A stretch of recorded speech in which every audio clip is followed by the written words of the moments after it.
देखो मैं समझदा वां कि पंजाब दे विच जो हालात पैदा कीते ने उत्थों दी सरकार दे, ਮੈਨੂੰ ਇਹ ਨਹੀਂ ਸਮਝ ਆਉਂਦੀ ਕਿ ਅੰਮ੍ਰਿਤਪਾਲ ਦੇ ਖਿਲਾਫ ਤੁਹਾਡੇ ਕੋਲ ਕੀ ਕੁਝ ਹੈਗਾ, ਪਹਿਲੇ ਉਹ ਦੱਸਿਆ ਜਾਵੇ। ਤੁਸੀਂ ਉਹਦੇ ਖਿਲਾਫ ਕਿਹੜੀ ਤੁਹਾਡੇ ਕੋਲ FIR ਹੈ? ਅਜਨਾਲੇ ਵਾਲਾ ਕੇਸ ਹੈਗਾ, ਤੁਸੀਂ ਉਸ ਦੇ ਉੱਤੇ ਕਾਰਵਾਈ ਕਰਦੇ।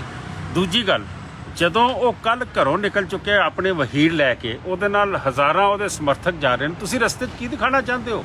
ਜੇ ਅੰਮ੍ਰਿਤਪਾਲ ਨੂੰ ਅਰੈਸਟ ਕਰਨਾ ਸੀ, ਭਾਈ ਅੰਮ੍ਰਿਤਪਾਲ ਨੂੰ ਘਰੋਂ ਅਰੈਸਟ ਕਰ ਲੈਂਦੇ ਤੁਸੀਂ। ਉਹ ਆਪਣੇ ਪਿੰਡ 'ਚ ਸੀਗੇ, ਆਪਣੇ ਕਿਸੇ ਮਿੱਤਰ ਦੇ ਸੀਗੇ, ਤੁਸੀਂ ਉੱਥੋਂ ਅਰੈਸਟ ਕਰ ਲੈਂਦੇ। ਤੁਸੀਂ ਪੰਜਾਬ ਨੂੰ ਡਿਫੇਮ ਕਰ ਰਹੇ ਹੋ। ਕੌਣ ਪੰਜਾਬ 'ਚ ਇੰਡਸਟਰੀ ਲਾਏਗਾ? ਕੌਣ ਪੰਜਾਬ ਦੀ ਡਿਵੈਲਪਮੈਂਟ ਬਾਰੇ ਸੋਚੇਗਾ? ਮੈਂ ਸਮਝਦਾ ਵਾਂ ਕਿ ਪੰਜਾਬ ਨੂੰ ਖਤਮ ਕਰਨ ਦੇ ਰਾਹ 'ਤੇ ਸਰਕਾਰ ਤੁਰ ਪਈ ਹੈ। ਇਹ ਉਹੀ ਕੰਮ ਕਰ ਰਹੀ ਹੈ ਜੋ ਇੰਦਰਾ ਗਾਂਧੀ ਨੇ ਕੀਤਾ ਸੀਗਾ ਕਿ ਜਿਸ ਦਿਨ ਪੰਜਵੇਂ ਪਾਤਸ਼ਾਹ ਦਾ ਸ਼ਹੀਦੀ ਪੁਰਬ ਸੀ, ਉਦੋਂ ਫੌਜਾਂ ਚਾੜਤੀਆਂ ਸੀ ਦਰਬਾਰ ਸਾਹਿਬ ਦੇ ਉੱਤੇ ਆਪਰੇਸ਼ਨ ਬਲੂ ਸਟਾਰ ਦੇ ਵਿੱਚ। ਮੈਂ ਇਹ ਸਮਝਦਾ ਵਾਂ ਕਿ ਐਂਗਲ ਦੇ ਨਾਲ ਕੀਤੀ ਜਾ ਰਹੀ ਹੈ, ਇਲੈਕਸ਼ਨਾਂ ਨੂੰ ਮੱਦੇਨਜ਼ਰ ਰੱਖ ਕੇ ਕੀਤੀ ਜਾ ਰਹੀ ਹੈ, ਔਰ ਮੈਂ ਇਸ ਚੀਜ਼ ਤੇ ਪੁਰਜੋਰ ਵਿਰੋਧ ਕਰਦਾ ਵਾਂ ਕਿ ਜੋ ਤੁਸੀਂ ਕਰ ਰਹੇ ਹੋ ਗਲਤ ਕਰ ਰਹੇ ਹੋ। ਅੰਮ੍ਰਿਤਪਾਲ ਭਾਈ ਅੰਮ੍ਰਿਤਪਾਲ ਸਿੰਘ ਨੂੰ ਜੇ ਫੜਨਾ ਸੀਗਾ, ਤੁਹਾਡੇ ਕੋਲ ਬੜੇ ਮੌਕੇ ਸੀ ਫੜਨ ਤੇ, ਤੁਸੀਂ ਇਹ ਡਰਾਮਾ ਕਰਦੇ ਪਏ ਹੋ। ਅੱਜ ਇਹ ਨਹੀਂ ਪਤਾ ਕਿ ਤੁਸੀਂ ਫੜ ਲਿਆ ਕਿ ਨਹੀਂ ਫੜ ਲਿਆ, ਤੁਸੀਂ ਇਨਕਾਊਂਟਰ ਕਰ ਦੇਣਾ, ਕੀ ਕਰਨਾ। ਮੈਂ ਸਮਝਦਾ ਕਿ ਪੰਜਾਬ ਸਰਕਾਰ ਨੂੰ, ਪੰਜਾਬ ਪੁਲਿਸ ਨੂੰ ਇਸ ਤੇ ਸਾਫ਼ ਆਉਣਾ ਚਾਹੀਦਾ ਕਿ ਸਰਕਾਰ ਨੇ ਉਹਨਾਂ ਨੂੰ, ਜਿਹੜੇ ਤੁਸੀਂ ਕਹਿ ਰਹੇ ਹੋ ਕਿ ਪਹਿਲਾ ਪ੍ਰਚਾਰ ਦੌਰਾਨ ਪਹਿਲਾਂ ਹੀ ਫੜ ਲੈਣੇ, ਕਿ ਸਰਕਾਰ ਨੇ ਉਹਨਾਂ ਨੂੰ ਹੱਲਾਸ਼ੇਰੀ ਦਿੱਤੀ ਹੈ ਕਿ ਤੁਸੀਂ ਕਰੋ, ਫਿਰ ਕੋਈ ਬਾਅਦ ਵਿੱਚ ਅਸੀਂ ਕਾਰਵਾਈ ਕਰਾਂਗੇ? ਮੈਂ ਇਸ ਗੱਲ ਨੂੰ ਨਹੀਂ ਤੇ ਕਹਿ ਸਕਦਾ। ਮੈਂ ਇਹ ਕਹਿ ਸਕਦਾ ਕਿ ਜੇ ਸਰਕਾਰ ਨੇ ਫੜਨਾ ਹੀ ਸੀ ਤੇ ਉਸ ਦਿਨ ਕਿਉਂ ਚੁਣਦੇ ਪਏ ਹੋ ਜਦੋਂ ਲੋਕ ਘਰੋਂ ਹਜ਼ਾਰਾਂ ਬੰਦਿਆਂ ਨਾਲ ਨਿਕਲਦੇ ਪਏ ਨੇ? ਮੈਂ ਸਮਝਦਾ ਕਿ ਤੁਸੀਂ ਇੱਕ ਸਨਸਨੀ ਫੈਲਾਉਣਾ ਚਾਹ ਰਹੇ ਹੋ। ਤੁਸੀਂ ਪੰਜਾਬ ਤੋਂ ਖਾਲੀ ਪੰਜਾਬ ਨੂੰ ਬਦਨਾਮ ਨਹੀਂ ਕਰ ਰਹੇ, ਤੁਸੀਂ ਪੰਜਾਬ ਤੋਂ ਬਾਹਰ ਪੰਜਾਬੀਆਂ ਨੂੰ ਬਦਨਾਮ ਕਰਦੇ ਪਏ ਹੋ। ਵਿਦੇਸ਼ਾਂ 'ਚ ਤੁਸੀਂ ਸਾਨੂੰ ਬਦਨਾਮ ਕਰਦੇ ਪਏ। ਤਾਂ ਸਰ, ਜਿਸ ਤਰੀਕੇ ਨਾਲ ਖਾਲਿਸਤਾਨ ਦੀ ਮੰਗ ਉੱਠਦੀ ਹੈ, ਹੋਰ ਵੀ ਲੋਕ ਨੇ ਜਿਹੜੇ ਗਰਮ ਦਲੀਏ ਨੇ, ਉਹ ਹਿੰਦੂ ਰਾਸ਼ਟਰ ਬਣਾਉਣ ਦੀ ਗੱਲ ਕਰਦੇ ਨੇ। ਖਾਲਿਸਤਾਨ ਦੀ ਮੰਗ ਕਰਨਾ ਵੀ ਇੱਕ ਜੁਰਮ ਹੈ? ਦੇਖੋ ਮੈਂ ਸਮਝਦਾ ਕਿ ਸੁਪਰੀਮ ਕੋਰਟ ਨੇ ਆਖਿਆ ਕਿ ਖਾਲਿਸਤਾਨ ਦੀ ਮੰਗ ਕਰਨਾ ਕੋਈ ਜੁਰਮ ਨਹੀਂ। ਖਾਲਿਸਤਾਨ ਤੁਸੀਂ ਮੰਗ ਸਕਦੇ ਹੋ, ਲੇਕਿਨ ਅਸੀਂ ਖਾਲਿਸਤਾਨ ਦੇ ਨਾਲ ਨਹੀਂ ਹਾਂ।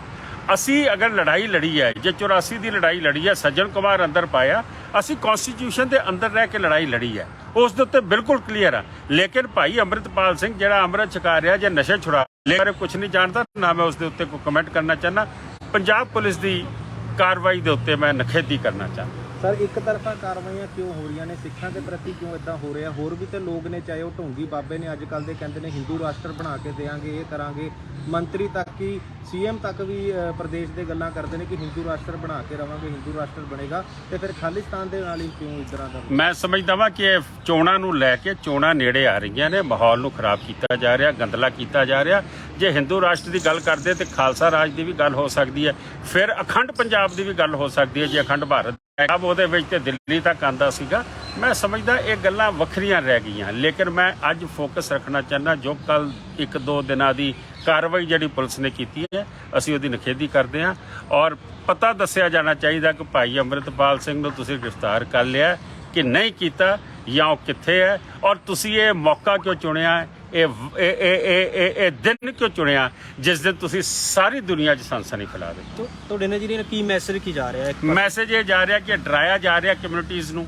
ਇਹ ਵੋਟ ਪੋਲਰਾਈਜੇਸ਼ਨ ਪਿੱਛੇ ਸਾਰਾ ਕੁਝ ਹੁੰਦਾ ਪਿਆ ਹੈ, ਔਰ ਜਾਣ ਕੇ ਐਸਾ ਮੌਕਾ ਚੁਣਿਆ ਜਾਂਦਾ। ਜਿੱਦਾਂ ਮੈਂ ਪਹਿਲੇ ਕਿਹਾ ਕਿ ਇੰਦਰਾ ਗਾਂਧੀ ਨੇ ਚੁਣਿਆ ਸੀਗਾ, ਔਰ ਇੰਦਰਾ ਗਾਂਧੀ ਦੇ ਗੋਲਡਨ ਟੈਂਪਲ ਇਲੈਕਸ਼ਨ ਤੋਂ ਬਾਅਦ ਭਾਵੇਂ ਉਹਦਾ ਆਪਣਾ ਕਤਲ ਹੋਇਆ, ਲੇਕਿਨ ਰਾਜੀਵ ਗਾਂਧੀ 406 ਸੀਟਾਂ ਲੈ ਗਿਆ ਸੀ, ਜੋ ਪੰਡਿਤ ਨਹਿਰੂ ਔਰ ਇੰਦਰਾ ਗਾਂਧੀ ਕਦੀ ਨਹੀਂ ਜਿੱਤ ਸਕੀਆਂ ਸੀ। ਤਾਂ ਸਰ, ਅੱਜ ਮਾਹੌਲ ਕਿਸ ਤਰੀਕੇ ਨਾਲ ਦੇਖਿਓ? ਇੰਟਰਨੈਟ ਦੀ ਸੇਵਾਵਾਂ ਬੰਦ ਨੇ, ਨੋਰਮਲ ਮੈਸੇਜ ਦੀ ਸੇਵਾਵਾਂ ਬੰਦ ਨੇ, ਪੂਰੇ ਉਹਨਾਂ ਦੇ ਜ਼ਿਲ੍ਹੇ ਦੇ ਵਿੱਚ ਛਾਉਣੀ ਦਾ ਤਬਦੀਲਾ, ਪੂਰਾ ਪੰਜਾਬ ਇਸ ਤਰੀਕੇ ਦਾ ਮਾਹੌਲ ਕ੍ਰੀਏਟ ਕੀਤਾ ਹੈ ਕਿ ਜਿਸ ਤਰ੍ਹਾਂ ਬਹੁਤ ਵੱਡੀ ਜੰਗ ਹੋਣ ਲੱਗੀ ਹੈ। ਦੇਖੋ, ਇਹ ਜਿਵੇਂ ਐਮਰਜੈਂਸੀ ਦਾ ਮਾਹੌਲ ਸੀ ਨਾ, ਮੈਨੂੰ ਕੁਝ ਉਹੋ ਜਿਹਾ ਹੀ ਲੱਗ ਰਿਹਾ ਕਿ ਪੰਜਾਬ ਦੇ ਵਿੱਚ ਉਹੋ ਜਿਹਾ ਮਾਹੌਲ ਕ੍ਰੀਏਟ ਕੀਤਾ ਜਾ ਰਿਹਾ।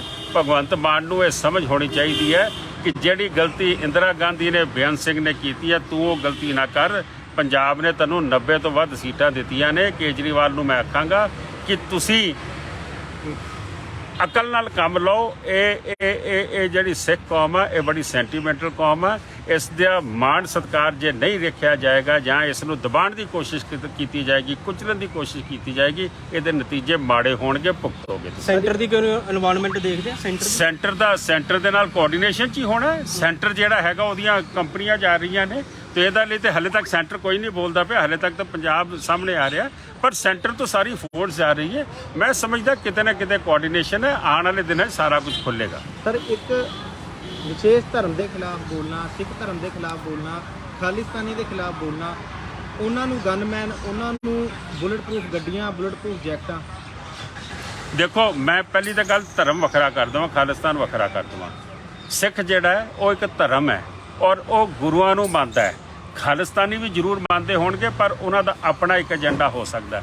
ਲੇਕਿਨ ਜਿਹੜੇ ਇਹਨਾਂ ਨੂੰ ਗਾਲਾਂ ਕੱਢ ਰਹੇ ਨੇ ਸਿੱਖਾਂ ਨੂੰ, ਮੈਂ ਸਿੱਖਾਂ ਦੀ ਗੱਲ ਕਰ ਰਿਹਾ, ਜਿਹੜੇ ਸਿੱਖਾਂ ਨੂੰ ਗਾਲਾਂ ਕੱਢਦੇ ਨੇ, ਜੇ ਉਹਨਾਂ ਨੂੰ ਤੁਸੀਂ ਪ੍ਰੋਟੈਕਸ਼ਨ ਦੇ ਰਹੇ ਹੋ ਤੇ ਫਿਰ ਸਾਡੇ ਵੀ ਉਹਨਾਂ ਬੰਦਿਆਂ ਨੂੰ ਦਿਓ। ਤੁਸੀਂ ਆਪਣੇ ਬੰਦੀ ਸਿੰਘ ਰਿਹਾ ਕਰੀ ਜਾ ਰਹੇ ਹੋ ਤੇ ਸਾਡੇ ਕਿਉਂ ਨਹੀਂ ਛੱਡਦੇ ਪਏ ਹੋ? ਮੈਂ ਸਮਝਦਾ ਦੋ ਸੈੱਟ ਆਫ ਲਾਅ ਮੁਲਕ ਦੇ ਵਿੱਚ ਨਹੀਂ ਚੱਲ ਸਕਦੇ, ਦੋ ਕਾਨੂੰਨ ਅਲੱਗ-ਅਲੱਗ ਧਰਮਾਂ ਲਈ ਨਹੀਂ ਚੱਲ ਸਕਦੇ। ਜੋ ਤੁਸੀਂ ਕਹਿ ਰਹੇ ਹੋ ਉਸ 'ਚ ਉਹੀ ਚੀਜ਼ ਨਜ਼ਰ ਆ ਰਹੀ ਹੈ। ਜਿਸ ਤਰ੍ਹਾਂ ਉਹਨਾਂ ਨੂੰ ਹੁਣ ਇੱਕ ਏਜੰਟ ਦੇ ਤੌਰ ਤੇ ਦੇਖਿਆ ਜਾ ਰਿਹਾ ਕਿ ਉਹ ਏਜੰਸੀਆਂ ਦਾ ਏਜੰਟ ਆ ਜਾਂ ISI ਦਾ, ਤੇ ਤੁਹਾਨੂੰ ਕੀ ਲੱਗਦਾ ਕਿ ਉਹ ਪੰਜਾਬ ਦੀ ਪੀੜ੍ਹੀ ਨੂੰ ਜੋ ਇਲਜ਼ਾਮ ਲੱਗ ਰਿਹਾ ਉੱਤੇ ਕਿ ਉਹ ਭੜਕਾ ਰਿਹਾ ਉਹਨਾਂ ਨੂੰ, ਕਿਸੇ ਜੰਗ ਲਈ ਉਹਨਾਂ ਨੂੰ ਮੀਨਜ਼ ਕਿ ਤਿਆਰ ਕਰ ਰਿਹਾ ਵਾ? ਦੇਖੋ, ਮੈਂ ਇਹ ਸਮਝਦਾ ਵਾਂ ਕਿ ਇਹ ਆਉਣ ਵਾਲਾ ਸਮਾਂ ਦੱਸੇਗਾ ਕੋਈ ਏਜੰਟ ਹੈ ਕਿ ਨਹੀਂ ਗਾ। ਲੇਕਿਨ ਅੱਜ ਦੀ ਡੇਟ ਵਿੱਚ ਮੈਂ ਹਲੇ ਉਸ ਟੌਪਿਕ ਤੇ ਨਹੀਂ ਜਾਣਾ ਚਾਹੁੰਦਾ ਜਿਹੜੀ ਚੀਜ਼ਾਂ ਕਿਆਸ ਰਾਈਆਂ ਹੋਣ। ਅਸੀਂ ਫੈਕਟਸ 'ਤੇ ਜਾ ਰਹੇ ਹਾਂ ਕਿ ਕੱਲ ਦਾ ਐਕਸ਼ਨ, ਅੱਜ ਦਾ ਐਕਸ਼ਨ ਜਿਹੜਾ ਉਹਦੀ ਨਿਖੇਧੀ ਕਰਦੇ ਹਾਂ। ਇਹ ਅਨਵਾਂਟਡ ਸੀ, ਅਨਕਾਲਡ ਫॉर ਸੀਗਾ। ਇਸ ਨੂੰ ਰੋਕਿਆ ਜਾ ਸਕਦਾ ਸੀ। ਜੇ ਤੁਸੀਂ ਐਕਸ਼ਨ ਲੈਣਾ ਸੀ, ਦੱਸੋ ਨਾ ਉਹਦੇ ਖਿਲਾਫ ਕੀ ਹੈਗਾ ਤੁਹਾਡੇ ਕੋਲ, ਤੇ ਉਹਨੂੰ ਘਰੋਂ ਹੀ ਫੜ ਲੈਂਦੇ ਤੁਸੀਂ ਭਾਈ ਸਾਹਿਬ ਨੂੰ।